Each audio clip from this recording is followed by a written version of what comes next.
제가 초등학교 때 애국가 1절부터 4절까지 암기하는 시간이 있었습니다.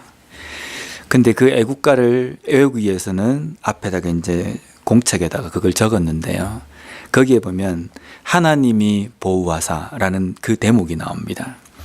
저는 교회를 다니기 때문에 거기에다가 하나님이 보호하사 우리나라 만세 이렇게 적었습니다. 또 저 말고도 몇몇 친구들이 거기다가 하나님이라고 이렇게 적었습니다. 그 적은 것을 선생님이 보시고 칠판에다가 하나님이 아니고 하느님이라고 이야기하면서 왜 하느님이라고 해야 되는지에 대해서 거의 그 수업 시간 전체를 할애해서 우리에게 설명을 하는 겁니다. 여기 애국가에 나오는 하느님은 하늘님이라는 겁니다. 옛날 우리 토속 종교에서 천지신명, 때로는 또 하늘을 향해서 비는 그 신, 하늘에 있는 신, 하늘님이라는 겁니다. 근데 하늘님인데 그게 중간에 있는 리을이 빠져서 하느님이라고 해야 된다는 겁니다. 그래서 그걸 듣고 그런가 보다. 그러면 저거는 우상이구나. 제가 그때 생각을 했습니다. 애국가에 나오는 내용이.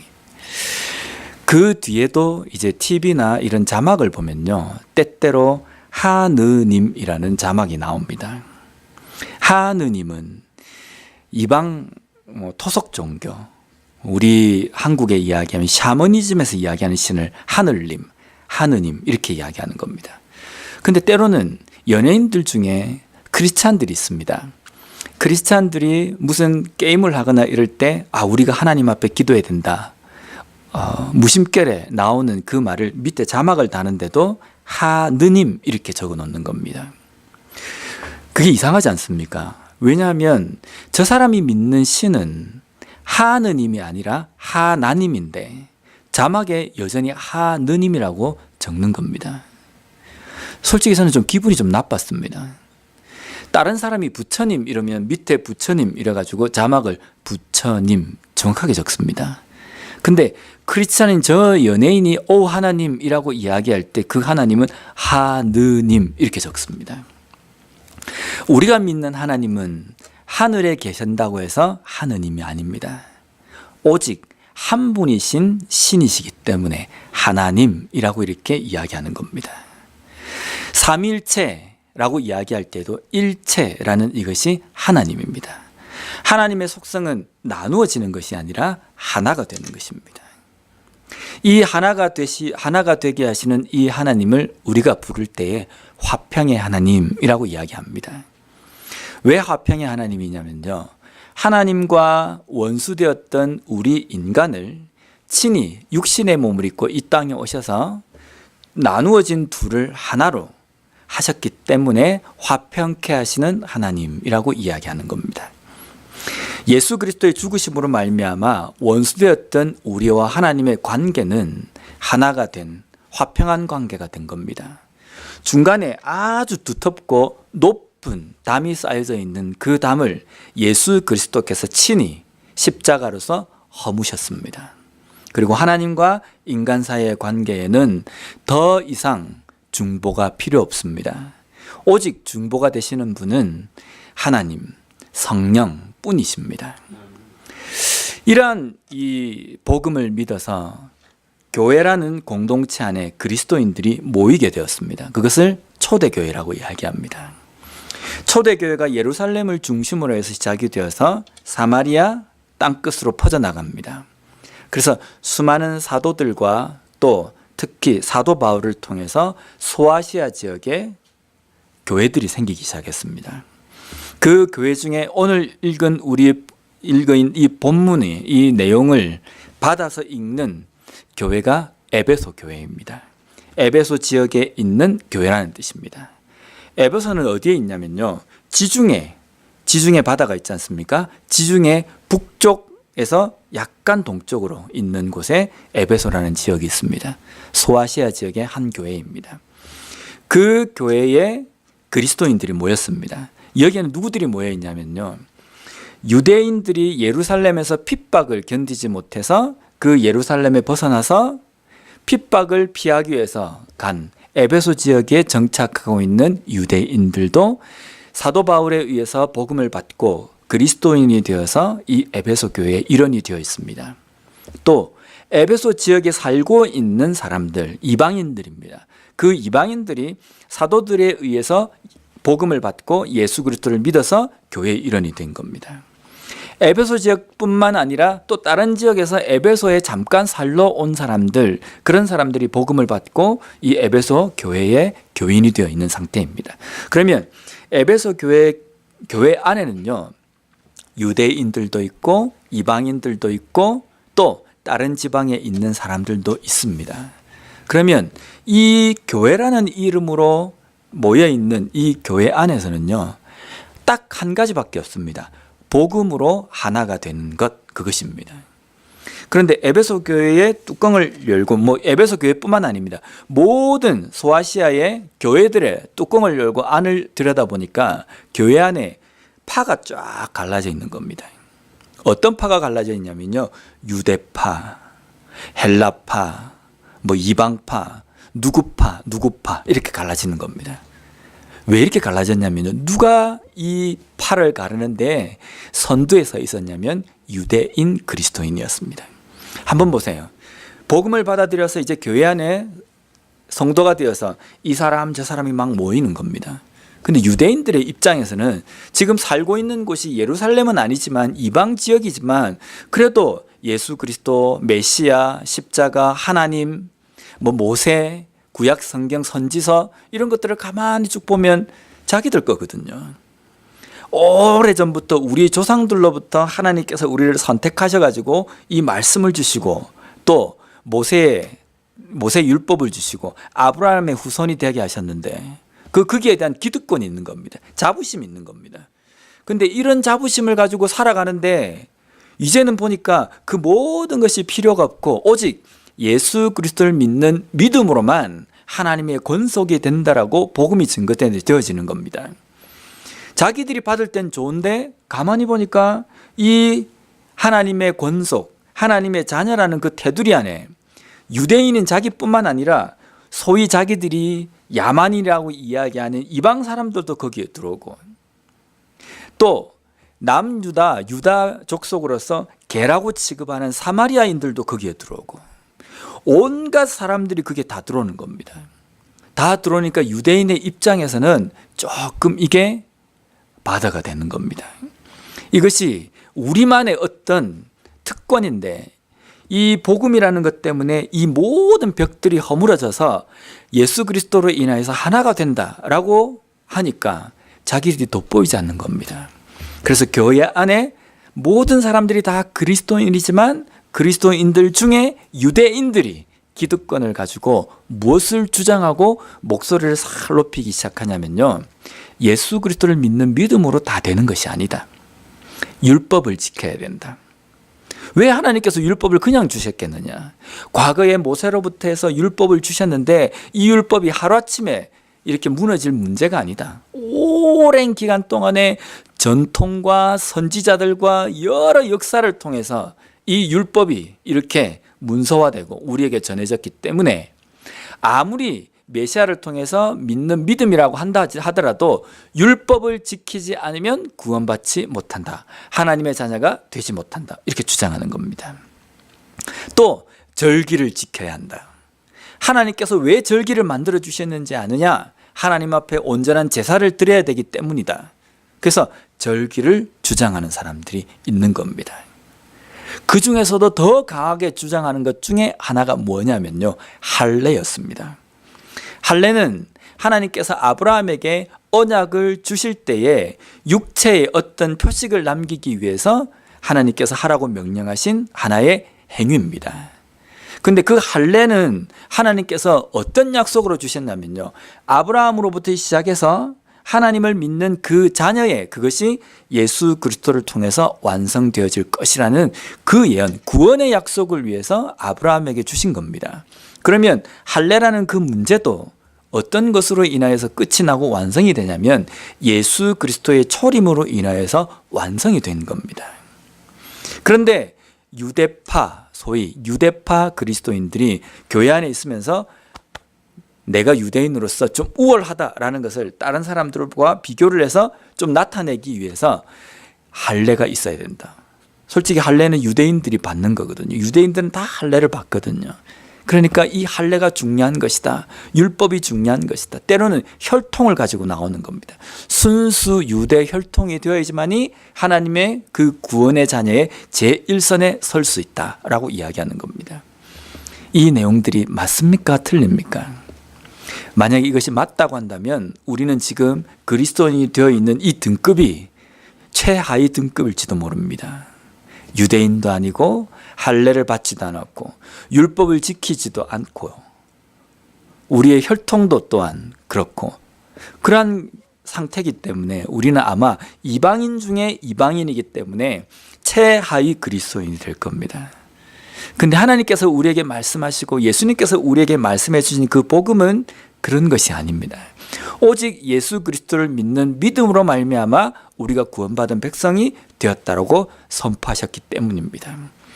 교회 안에 이렇게 파가 이렇게 갈라지면서 유대인들이 자신들의 우월을 다른 사람들에게 나타내는 겁니다. 이것이 교회 안에 초대 교회 안에 서서히 부각되는 문제들 중에 가장 심각한 것이었습니다.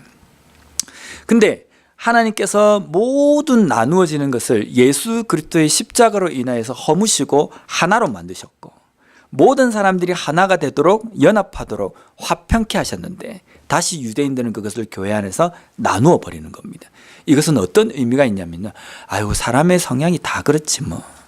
내가 다른 사람보다 우월하다는 것을 좀 보여줘야 되기 때문에 사람의 성향은 원래 그렇다라고 그냥 간과할 문제가 아닌 겁니다. 물론 마음이 그렇다 할지라도 지금 이 유대파 그리스도인들이 하는 이 행동은요, 예수님께서 죽으신 그 십자가의 구원의 그 역사를 오염시키는 겁니다. 이것으로 안 된다는 겁니다. 이것으로 구원의 완성이 되지 않고 또 다른 어떤 것이 있어야 된다라고 주장하는 것, 이것은 복음을 제대로 이해하지 못하는 것이고 복음을 왜곡시키는 어떤 행위가 된다는 겁니다. 이것이 에베소 교회 안에서 일어나는 현상이었습니다. 하나님께서는 예수 그리스도를 이 땅에 보내셔서 우리를 위해서 우리의 죄값을 치르도록 하셨습니다. 그래서 우리는 예수님을 속죄 제물이 되셨다라고 이야기합니다. 또 한 가지, 원수되었던 하나님과 인간 사이의 관계를 하나로 화목시키셨다라고 해서 화목 제물이 되셨다라고 이야기하는 겁니다. 그래서 우리는 예수 그리스도를 믿는 그 믿음, 예수 그리스도라는 그 통로를 통해서 하나님의 권속, 하나님의 시민, 하나님의 자녀로서의 그 특권을 우리가 얻게 되는 겁니다. 더 이상은 이 교회 안에서 그리스도를 믿는 믿음 안에서는 나누어짐이라는 것이 없다는 겁니다.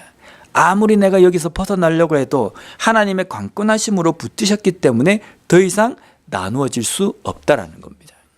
그러면 우리 교회 안에서 만약에 오늘날 현대 교회 안에서 과연 교회 안에는 뚜껑을 열어서 보면은 초대 교회에 있던 소아시아 교회에 있던 그 여러 가지 문제들이 오늘날 교회에는 없습니까? 뚜껑을 열어보면요, 그 어느 교회 안에서도 파가 나누어져 있습니다.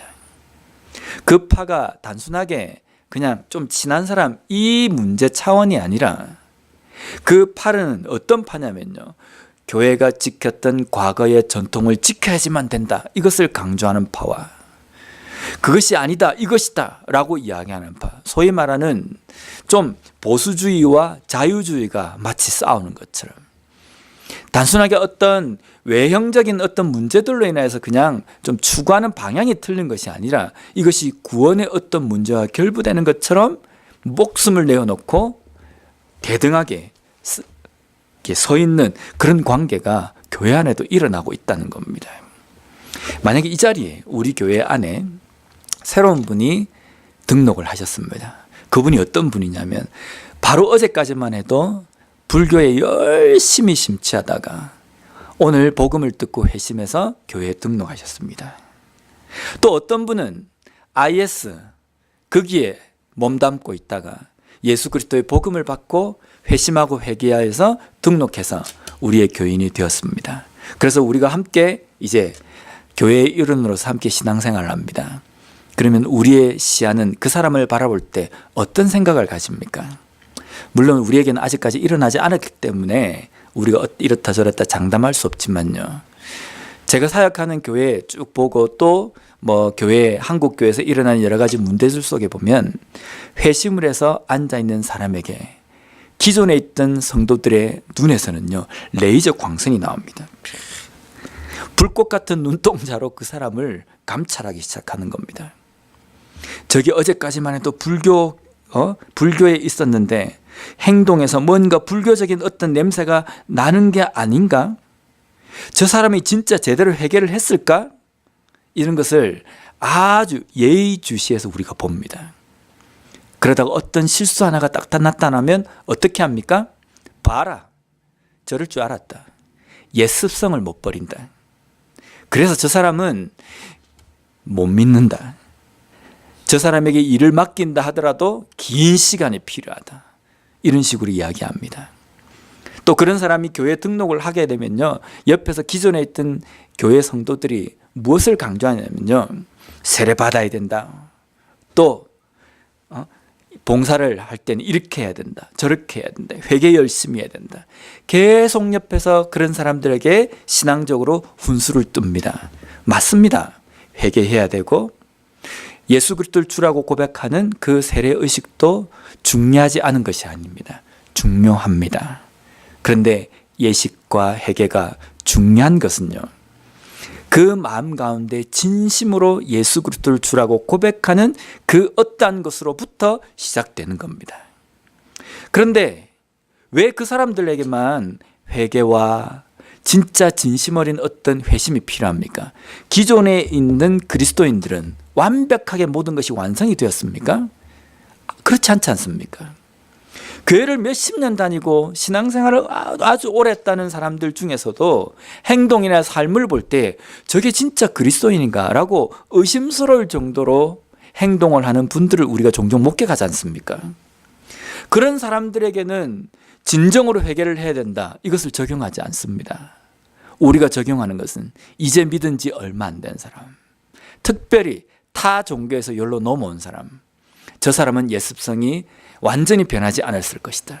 저 사람이 회개를 했다 하더라도 완전한 회개가 아닐 것이다. 이렇게 우리가 평가를 하는 겁니다. 회개를 제대로 했는지 안 했는지 누가 어떻게 압니까? 우리는 모릅니다. 그 사람이 눈물 콧물 짜면서 회개를 했기 때문에 저 사람은 진심으로 회개했다, 어떻게 그렇게 이야기할 수 있습니까? 우리도 다 눈물 콧물 짜면서 회개를 한 경험이 있는 사람들입니다. 근데 그 회개하고 난 다음에 죄를 짓지 않습니까? 여전히 우리는 옛습성을 버리지 못하고 죄 가운데 살아갑니다.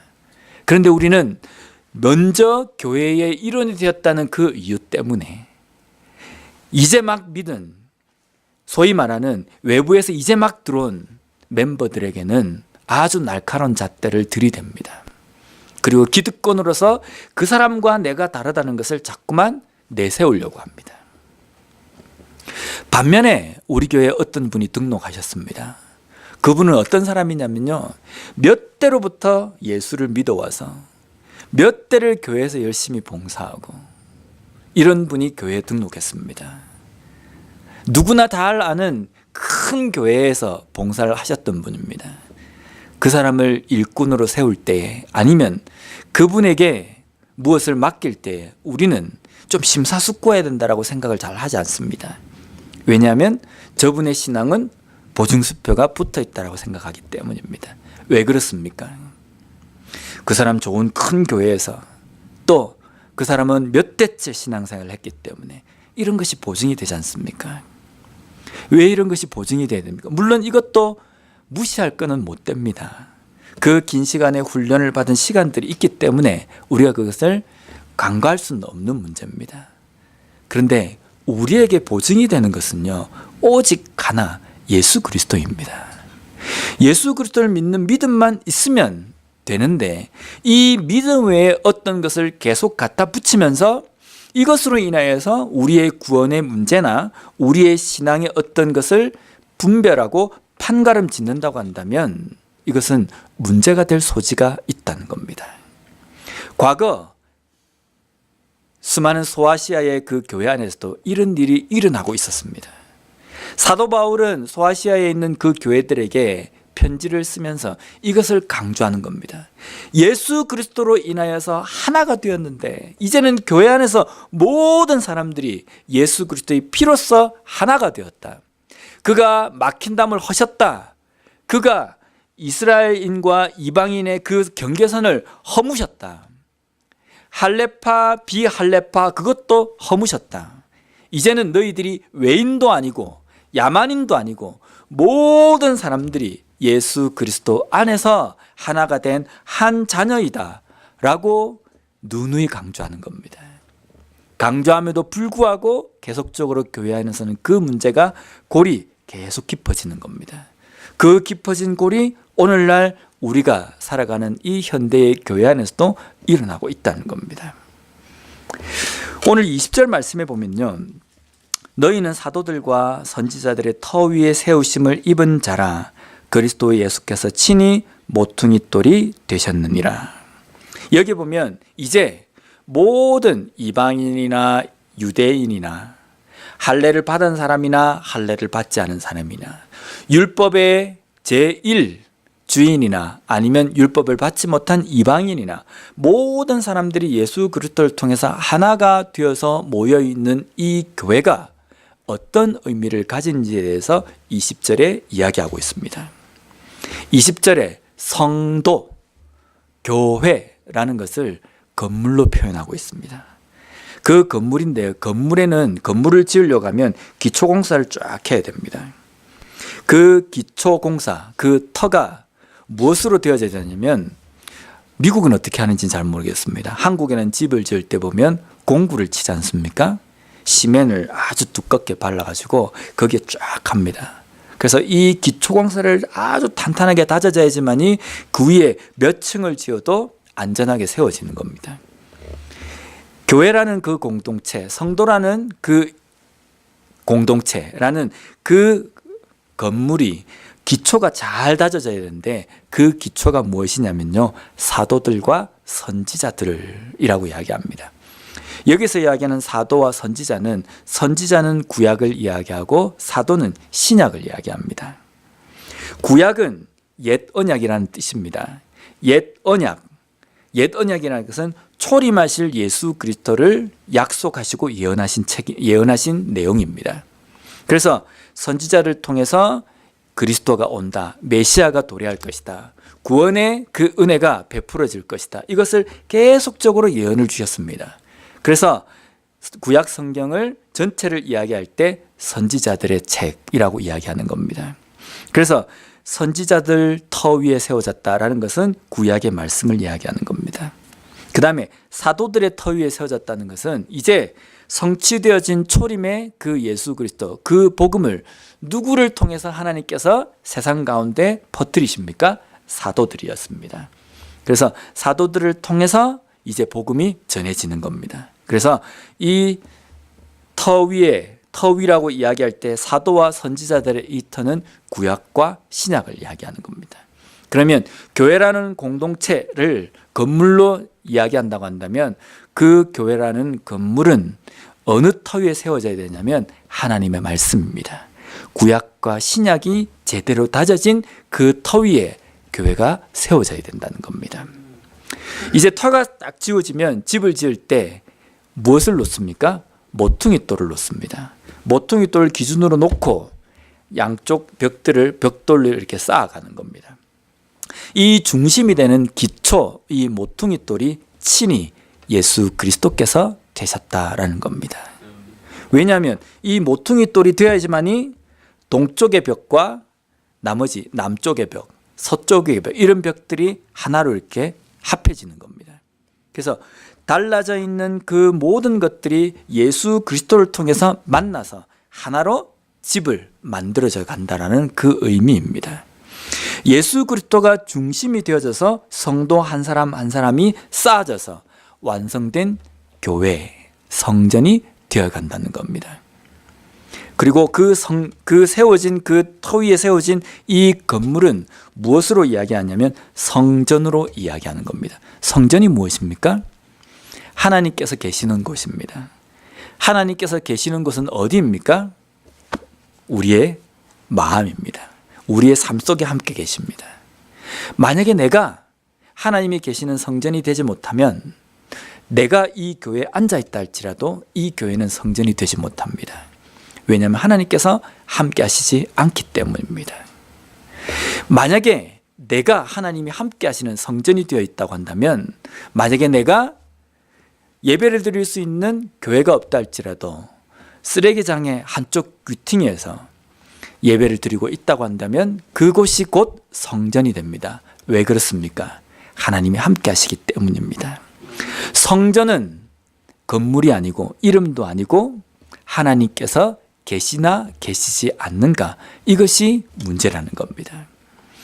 아무리 많은 사람들이 모여서 예배를 드려도 그 모인 모든 사람들의 삶 속에 하나님이 함께 계시지 않는다고 한다면 그것은 예배의 장소도 아니고 성전도 되지 않는 겁니다. 아무리 몇 사람 모이지 않는다 할지라도, 두세 사람 모였다 할지라도 그 모인 한 사람 한 사람의 삶 속에 하나님께서 함께 하시고 계신다고 한다면 그 두 사람이 모인 그곳이 위대한 성전이 될 수 있다는 겁니다. 왜 그렇습니까? 성령이, 하나님이 함께 하시기 때문입니다. 하나님의 백성들이 예수 그리스도를 통해서 신약과 구약의 말씀 위에 제대로 세워져야 됩니다. 하나가 되어서 세워져야 됩니다. 벽돌 하나하나가 예수 그리스도를 통해서 하나가 됐다는 이 믿음으로 세워져야 됩니다. 뭐 하나 삐직 튀어나와서 구멍이 세워진다고 한다면 그곳이, 그 집은 문제가 생겨버립니다. 그렇게 세워진 그 집 안에는 반드시 하나님이 함께 하시는 성전이 되어야 된다는 겁니다.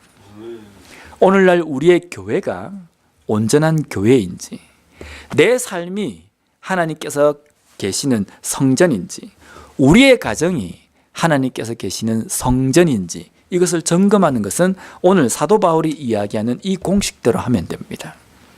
정말 우리 교회, 내 삶, 내 가정이 하나님의 말씀에 기초가 되어 있는지라는 겁니다. 무엇을 내가 밟고 살아가고 있는지, 우리 교회가 나아가는 방향과 우리의 가정과 내 삶이 나아가는 방향이 하나님의 말씀에 기초를 두고 있는지, 이것을 점검해야 되는 겁니다. 만약 이것이 흔들려져 버린다고 한다면요, 아무리 내가 무언가로 기초를 쌓았다 할지라도 그것은 하나님께서 계시는 성전이 되지 못할 수 있다는 겁니다. 또 한 가지, 그 기초가 세워진 그 땅 위에 그 건물이 세워졌는데 그 건물의 모퉁이돌이 예수 그리스도인지도 점검해야 합니다. 모든 것의 중심이 예수 그리스도가 되어야 합니다. 우리 교회가 온전한 하나님의 성전이 되기 위해서는 우리 각자 한 사람 한 사람이 하나님께 계시는 성전이 되어야 되지만 예수 그리스도가 중심이 되어야 된다는 겁니다. 근데 예수 그리스도 외의 것들이 중심이 되어서 그것이 더 중요하게 여겨지고 있다고 한다면 교회로서의 모습을 온전히 우리가 갖추고 있다라고 할 수 없다는 겁니다. 여러 가지 것들을, 다른 외형적인 것들을 우리가 만약에 강조하고 그것을 더 비중 있게 우리가 생각하고 있다고 한다면 하나님께서 원하시는 교회의 모습이 아니라는 겁니다. 이제 말씀이 기초가 되어졌고 예수 그리스도가 중심이 되어졌다고 한다면 그 중심이 되어져서 만들어진 그 교회 안에서는 하나가 되어 있는가, 예수 그리스도로 하나를 추구하고 있는가, 너는 너고 나는 나고, 저쪽은 저쪽 편이고 나는 내 쪽 편이고. 요즘 한국 교회 싸움들이 많이 있지 않습니까? 담임 목사파, 새로운 목사파, 그런 경우도 있고, 안수집사파, 장로파, 이런 경우도 있습니다. 교회 안에서 이렇게 나누어지는 것이 하나님의 뜻은 아닙니다. 왜 그렇게 나누어지냐면요, 예수 그리스도로 인하여서 예수 그리스도가 그 중심에 박혀 있지 않기 때문입니다. 예수 그리스도가 중심으로 박혀 있지 않기 때문에 다른 것이 자신들을 나누는 기준이 되어버리는 겁니다. 다른 어떤 자신들이 추구하는 방향이 그 기준이 되어 있기 때문에 교회 안에서 3가지, 4가지, 5가지로 파가 나누어지고 찢어지는 겁니다. 우리 교회가 온전한 교회가 되기 위해서는 예수 그리스도를 온전히 중심으로 세워지는 그런 교회가 되어야 하는 겁니다. 또한 세워진 이 교회 안에 하나님께서 거하시기 위해서는 이 안에서 열심히 기도하고 찬송하고 해야지만이 하나님이 계시는 것이 아니라 내 자신이 먼저입니다. 나 자신이 내 삶 속에서 하나님과 동행하는 삶을 살아가고 있을 때에 내 한 사람만 여기에 온다 할지라도 이곳은 곧 성전이 되는 겁니다. 하나님께서 함께 하시기 때문입니다. 아무리 수많은 사람들이 우리 교회를 채우고 우리 교회가 이 공간이 부족해서 옮겨야 될 상황이 된다 할지라도 한 사람 한 사람이 성령과 함께하는 삶을 살아가고 있지 못한다고 한다면 아무리 사람들이 많다 할지라도 그곳은 성전이 될 수 없다는 겁니다. 우리가 우리에게 주신 하나님께서 계시는 그 성전이 어떠한 모습을 갖추어야 하는지, 내 개인의 삶 속에서는 이 성전을 추구하기 위해서, 성전이 되기 위해서 어떠한 모습이 되어 있어야 하는지, 그것을 다시 한번 깨달음으로 말미암아 우리 개인이 하나님의 계시는 성전, 또한 우리의 가정이 예수 그리스도가 중심이 되어 있는 성전, 우리의 교회가 한 사람 한 사람이 하나님이 함께 하시는 성전이기에 모여있는 이 공동체 또한 하나님이 역사하시고 함께 하시는 성전이 될 수 있는 그런 은혜를 누리는 우리 모두가 되었으면 좋겠습니다. 기도하겠습니다.